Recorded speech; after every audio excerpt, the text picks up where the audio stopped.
There was an update to the 2025 Added Service Criteria in Operational Policy 15, and I'm going to show y'all what it is just so you don't get written up for it. Anytime you get written violations by DOT, make sure you take pictures and or video, because that's what you're going to use as evidence to DataQ violations that were written in error. And I'm going to give y'all 2 examples, and one of those explain the change that happened in the Operational Policy 15.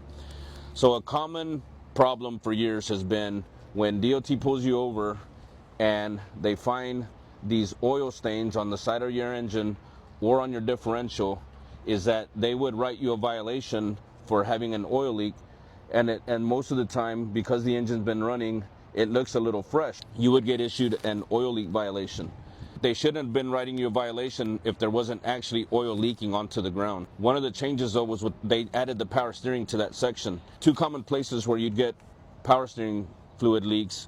One right here, you have this rubber gasket that connects in between the gearbox and the steering column.